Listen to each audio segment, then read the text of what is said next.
नमस्कार, स्वागत है आपका ओमान न्यूज़ हिंदी में एक बार फिर से। मिनिस्ट्री ऑफ हेल्थ ने तारसुद प्लस एप्लीकेशन में एक फ़ोटो का अपडेट ला दिया है, यानी कि आपके वैक्सीनेशन सर्टिफिकेट के ऊपर अब आपकी फ़ोटो भी रहेगी, जिससे आप मॉल्स में, दुकानों में, सार्वजनिक जगहों जहां भी आप जाना चाहें वहां दिखाएंगे तो आपको पहचान करने में आसानी रहेगी। पहले प्रमाण पत्र के साथ सिविल आईडी, रेजिडेंस कार्ड भी दिखाना पड़ता था, इससे अब मुक्ति मिल जाएगी। मिनिस्ट्री ऑफ हेल्थ ने पिछले 24 घंटों का आंकड़ा जारी करते हुए बताया कि ओमान में पिछले 24 घंटे के अंदर 31 नए कोविड मामले दर्ज हुए हैं और किसी की भी मृत्यु सल्तनत में नहीं हुई है। सल्तनत में दर्ज कुल कोविड संख्या 3,03,769 हो गया है। मरने वालों का कुल आंकड़ा 4,096 पहुंच गया है। मिनिस्ट्री ऑफ हेल्थ ने बताया कि पिछले 24 घंटे के अंदर 286 लोग पूरी तरह से रिकवर होकर अपने घर चले गए हैं और टोटल रिकवरी रेट 98% दर्ज की जा रही है, यानी कि सल्तनत में 2,97,832 लोग पूरी तरह से ठीक हो गए हैं। और मंत्रालय ने यह भी बताया कि पिछले 24 घंटे में 3 लोगों को हॉस्पिटल में एडमिट कराने की आवश्यकता पड़ी है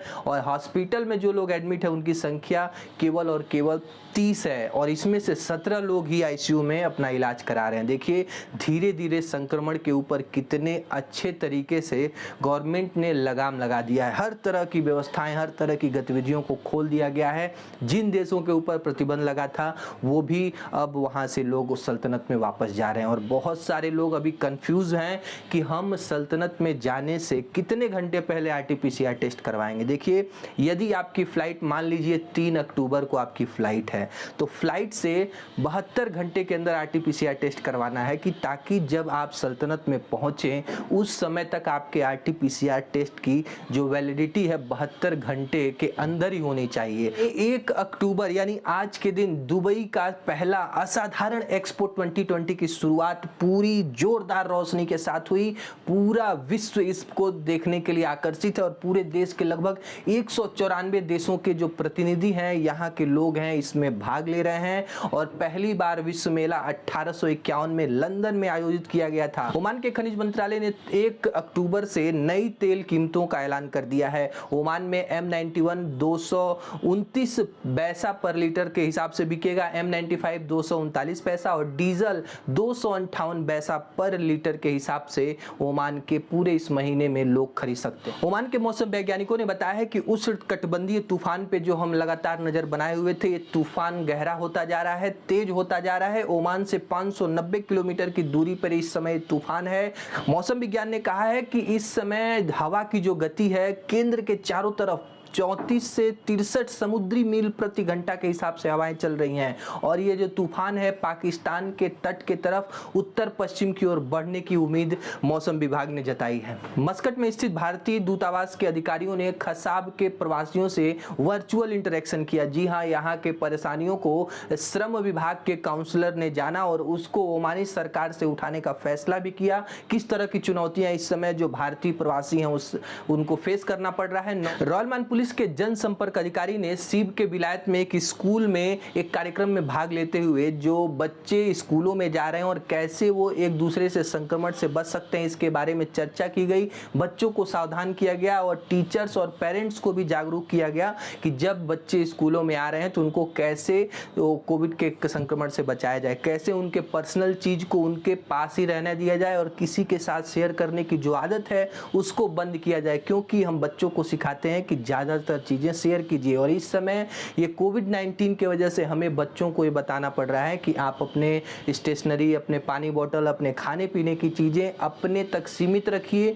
जब आप बाहर निकल रहे हैं, स्कूलों में जा रहे हैं, सोशल डिस्टेंसिंग रखिए, मास्क लगा के रखिए और जहां तक संभव हो वैक्सीन जरूर लगवाइए। कोरोना महामारी के प्रसार को रोकने के लिए सभी पूरे देशों ने जिस तरह से लॉकडाउन लगाया था और अन्य प्रतिबंधों को लगाया था, जिससे अर्थव्यवस्था पूरी तरह से चौपट हो गई है। और फिलीपींस के एक अधिकारी ने बताया है कि हमारे देश की अर्थव्यवस्था को वापस से पटरी पर लाने के लिए कम से कम 10 से 20 साल का समय लगेगा, क्योंकि जिस तरह से लॉकडाउन लगा है, जिस तरह से प्रतिबंध लगा है, हम कम से कम 20 साल पीछे चले गए हैं।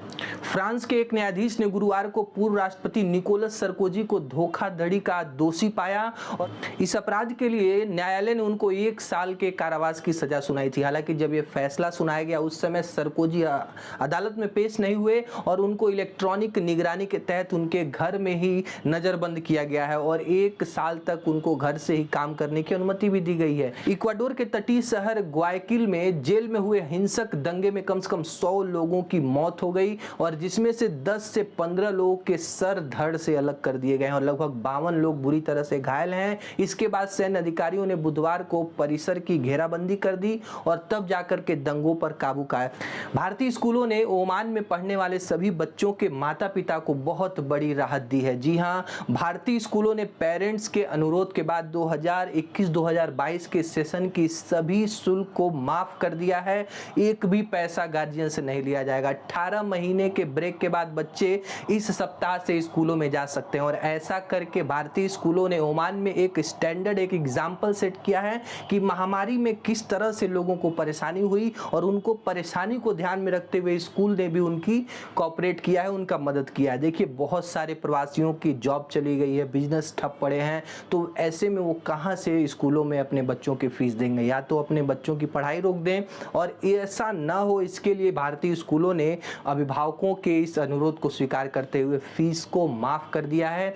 अल दहिरा में मिनिस्ट्री ऑफ हेल्थ ने 3 अक्टूबर से 7 अक्टूबर के बीच में ऑक्सफोर्ड एस्ट्राजेनेका वैक्सीन की दूसरी खुराक निवासियों को वितरित करने का फैसला सुनाया है। इस अभियान की शुरुआत 3 अक्टूबर को हो जाएगी और उन्हीं व्यक्तियों को आकर के सेकेंड डोज लेना है जिनके मोबाइल पे मिनिस्ट्री ऑफ हेल्थ के द्वारा मैसेज सेंड किया जाएगा। इसके अलावा यदि आप डायरेक्ट जाते हैं तो आपको वैक्सीन नहीं लगेगा। आपके मोबाइल पे बकायदा मैसेज आएगा और वो संदेश दिखाने के बाद ही आपको वैक्सीन लगेगा। आपको अपने साथ फर्स्ट डोज की जो सर्टिफिकेट है वो ले जाना आवश्यक है और साथ में अपने पहचान पत्र को भी आप लेके जाएं। भारत के केंद्रीय स्वास्थ्य मंत्रालय ने पिछले 24 घंटों का आंकड़ा जारी करते हुए बताया कि भारत में 26,727 नए कोविड मरीज सामने आए हैं। 277 लोगों की दुखद मृत्यु हुई है। भारत में दर्ज इस समय एक्टिव केस केवल 2,75,224 हैं और मरने वालों का कुल आंकड़ा 4,48,339 है और टोटल वैक्सीनेटेड लोगों की संख्या 89 करोड़ हो गई है और पिछले 24 घंटे के अंदर 64,40,000 लोगों को वैक्सीन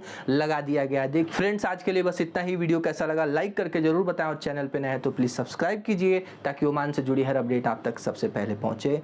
वीडियो देखने के लिए धन्यवाद।